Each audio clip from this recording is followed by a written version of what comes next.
বৌমা শাশুড়ির এই ঝগড়ার প্রধান কারণ হচ্ছে জেনারেশন গ্যাপ, ঠিক কিনা? শাশুড়ি এক জেনারেশনের আর বৌমা আরেক জেনারেশনের। শাশুড়ি ভাবে একরকম, বৌমা ভাবে আরেক রকম। শাশুড়ি চায় বউর উপর খবরদারি করতে, বউ চায় শাশুড়ির উপর খবরদারি করতে। এই ডমিনেটিং এর কারণে কিলাকিলি আছে না নাই? আহা, এটা ঠিক না। আমার শাশুড়ি মায়েরা যারা আছেন, প্রথমে শাশুড়ি দিয়ে শুরু করি। আমার মাইকের আওয়াজ যে ঘরগুলোতে যায়, আমার শাশুড়ি মাদেরকে বলবো, বউদের উপর অত্যাচার করবেন না। ছেলেরা প্রশ্ন করে, তোর কাছে তোর বউ বড় না আমি বড়? আছে না নাই? এটা একটা প্রশ্ন হইল। তোর বউ বড় না আমি বড়? দুইজনেই বড়। তা এক ছেলে সুন্দর উত্তর দিছে, আমার কাছে ভালো লাগছে উত্তরটা শুনে। এক মা প্রশ্ন করছে, তোর এতদিন আমি লালন পালন করে বড় করলাম, জীবন যৌবন তোর জন্য শেষ করলাম, আজকে বউ পাইয়া বউ তোর আপন হয়ে গেল। এবার ছেলে উত্তর দিছে, মা, আমার মুখ থেকে মা ডাক শোনার জন্য তুমি কি কষ্টটাই না করছো জীবনে। 10 মাস আমারে পেটে ধারণ করলা, খাইতে পারো নাই, বমি করছো, খালি ওষুধ খাইছো, তোমার পেট কেটে আমারে বের করা হয়েছে, 2 বছর আমারে দুধ খাওয়াইছো, পেশাব পায়খানা পরিষ্কার করেছো। বয়স যখন 3-4 তখন তোমার আমি মা ডাকছি, এই মা ডাকটা শোনার জন্য তুমি এত কষ্ট করছো। আর আরেকবারের মাইয়া এই ঘরে আইসাই তোমার মা ডাকা শুরু করছে। যেই মেয়েটা তোমারে মা ডাকে সে আমার আপন হবে না কেন মা? ঠিক কিনা? এই মা ডাক শোনার জন্য তুমি এত কষ্ট করলা, আমার লালন পালন করলা, 10 মাস পেটে ধরলা, পেশাব পায়খানা পরিষ্কার করলা, এরপরে মা ডাক শুনতে পারছো। আর আরেকবারের মেয়ে জানা নাই চিনা নাই এসেই তোমার ডাকা শুরু করছে মা। তো যে আমার মারে মা ডাকে তার স্থান তো আমার কলিজায়, ঠিক কিনা?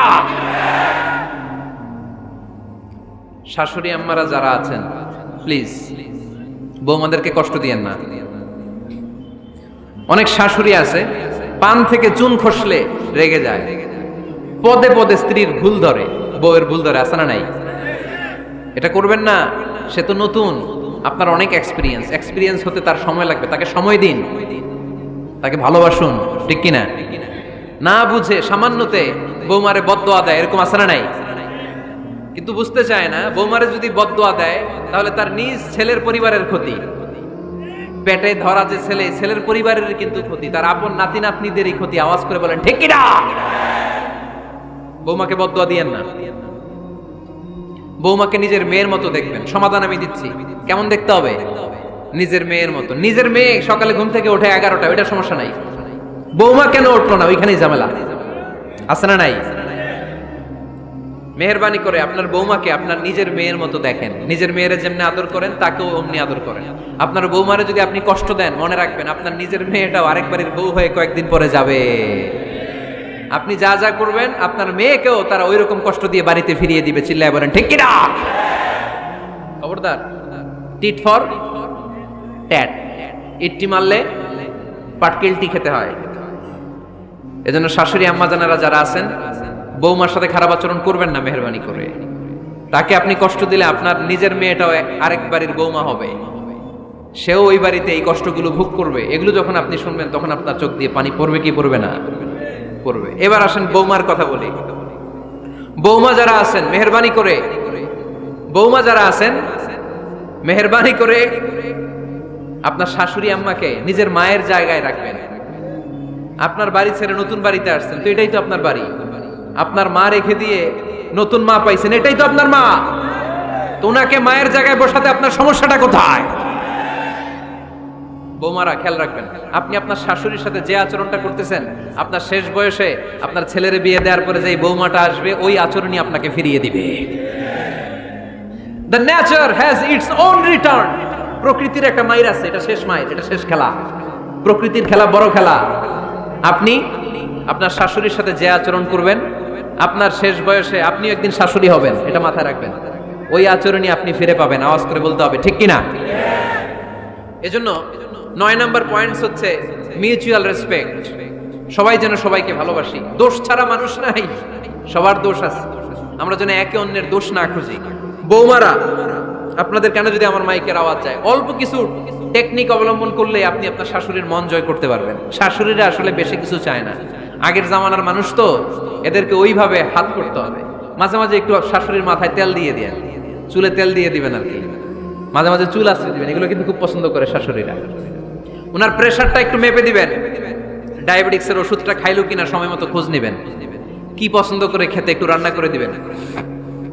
যেই বক্তার ওয়াজ শুনতে পছন্দ করে ওই বক্তার ওয়াজগুলো ডাউনলোড করে শাশুড়ি আম্মাকে দিবেন, ইসলামী বই দিবেন। দেখবেন বয়স্ক নারীরা মাহফিল যেতে খুব পছন্দ করে, ওয়াজ শুনতে খুব পছন্দ করে, নবীদের কাহিনীগুলো শুনতে পছন্দ করে। বসায় বসে একটু কাহিনীগুলো শোনাবেন। বাইরে বেরোলে জিজ্ঞেস করেন, আম্মা আপনার কিছু লাগবে কিনা। আরেকটা টিপস আছে, চুল যখন আশ্রাবেন আর শাশুড়ির মাথা যখন তেল দিয়ে দিবেন তখন অতীতের কথা জিজ্ঞেস করেন, দেখবেন অতীতের স্মৃতিতে হারিয়ে গিয়েছে আপনার শাশুড়ি। কি জিজ্ঞেস করবেন জানেন? জিজ্ঞেস করবেন, আম্মা জান মুক্তিযুদ্ধের সময় আপনার বয়স কত ছিল? ওই সময় মুক্তিযুদ্ধের সময় আপনাদের এলাকায় কি কি হয়েছিল মা? আরেকটা প্রশ্ন করবেন, মা বিয়ের সময় আপনি কেমন ছিলেন? ওই দিন দেখবেন বুড়ি আর বুড়ি নাই, জুয়ান হয়ে গেছে।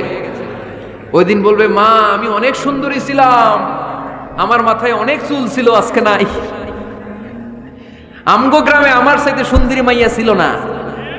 অতীতের স্মৃতিতে স্মৃতি হাতরাতে হাতরাতে তিনি হারিয়ে যাবেন। জিজ্ঞেস করবেন যে, মা শীতকালে আপনাদের দেশে কি পিঠা বানাতেন আপনি যখন ছোট ছিলেন? আপনার বাপ চাচারা কি করতো? এগুলো জিজ্ঞেস করলে উনি স্মৃতির পাতা হাতরাতে হাতরাতে চোখ দিয়ে দাঁড় করে ওনার পানি ঝরতে শুরু করবে। আপনার জায়গায় ওনার হৃদয়ের মনি কোঠায় এমন জায়গায় বসবে, আপনার ছাড়া উনি কিছুই বুঝবে না। বৌমারা এই অল্প কিছু টিপস অবলম্বন করে আপনারা আপনাদের শাশুড়ির মনকে জয় করতে পারেন। শাশুড়ি বৌমার দ্বন্দ্ব আমরা চাই না, আমরা চাই শাশুড়ি বৌমাকে নিজের মেয়ের মতো জানো, আর বৌমার শাশুড়িকে আপন মায়ের মতো ভালোবাসো, ঠিক কিনা? এই মিউচুয়াল রেসপেক্টই পারে শাশুড়ি বৌমার দ্বন্দ্বকে দূর করতে আর ঘরটারে শান্তি টুকরা বানাতে। আওয়াজ করে বলেন ঠিক কিনা? কয়টা গেল? আর আছে কয়টা?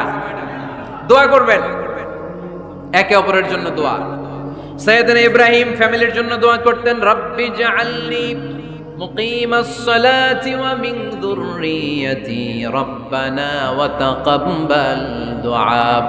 ও আল্লাহ আপনি আমার নামাজ কায়েমকারী বানান, আমার কলিজার টুকরা সন্তান ইসমাইলকেও নামাজ কায়েমকারী বানান, আমার দোয়াটা আপনার দরবারে আপনি কবুল করে নেন। সুবহানাল্লাহ পড়েন।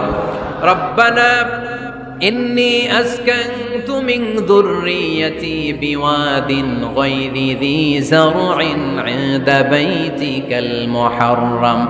ও আল্লাহ আমার সন্তান সন্ততি আমার ফ্যামিলিকে ধুধু মরুপ্রান্তর এই উপত্যকার মধ্যে তোমার কাবা ঘরের সামনে রেখে গেলাম, তাদেরকে তুমি নামাজ কায়েমকারী বানিয়ে দিও। গোটা বিশ্বের সব মানুষের অন্তর আমার ফ্যামিলির দিকে আল্লাহ তুমি ঝুঁকিয়ে দিও। ওয়ারযুকহুম মিনাস সামারাত, ফলমূল দিয়ে আল্লাহ তুমি তাদেরকে রিজিকের ব্যবস্থা করে দিও।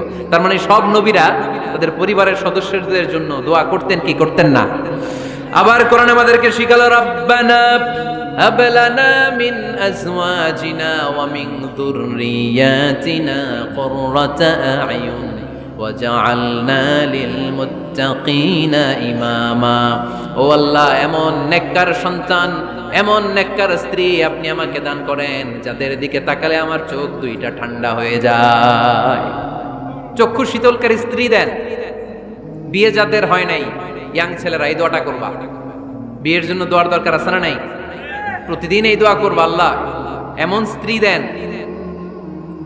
এমন জীবন সঙ্গিনী আপনি আমাকে দেন, এমন লাইফ পার্টনার দেন যার দিকে তাকালে আমার চোখ জুড়িয়ে যায়। এমন সন্তান আল্লাহ আপনি আমার ফ্যামিলিতে দেন যাদের দিকে তাকালে আমার চোখ দুইটা ঠান্ডা হয়ে যায়।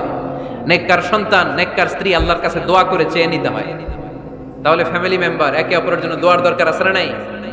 বাবা দোয়া করবে ছেলের জন্য, ছেলে করবে বাবার জন্য, মা দোয়া করবে মেয়ের জন্য, মেয়ে করবে মায়ের জন্য, ভাই করবে বোনের জন্য, বোন করবে ভাইয়ের জন্য। দোয়ার দরকার আছে না নাই?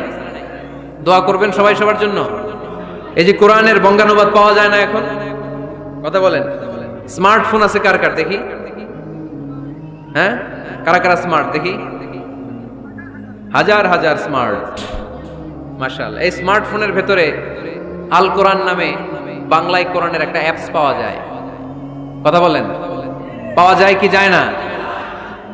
আজকে থেকে এই অ্যাপসটা ডাউনলোড করে প্রতিদিন এক আয়াত, দুই আয়াত, তিন আয়াত করে পড়া শুরু করে দেন। বাঁচতে হলে পড়তে হবে, বাঁচতে হলে জানতে হবে, ঠিক কিনা? এই স্লোগান আমাদেরকে শিখায়। এই স্লোগান তো আল্লাহ, এই স্লোগান দিয়েই তো আল্লাহ কোরআন শুরু করছে, ইকরা বিসমি রাব্বিকাল্লাযী খালাক। বাঁচতে হলে জানতে হবে, বাঁচতে হলে পড়তে হবে, পড়ার কোনো বিকল্প নাই। আওয়াজ করে বলেন ঠিক কিনা? সুজানগরের রায়েরা, মোবাইলের অ্যাপসের ভিতরে আমরা কোরআন রাখতে রাজি আছি তো সবাই? হাদিসের অ্যাপস ডাউনলোড করতে রাজি আছি তো? বাস রাজি আছি, ডাউনলোড করে রাইখা দেবো, আর কেউ পড়বো না নাকি? হ্যাঁ, প্রতিদিন একটা আয়াত হলেও যেন আমরা পড়ি। আল্লাহ যা বলা দরকার সব বলে দিয়ে গেছে, নতুন করে আর কিছু বলবে?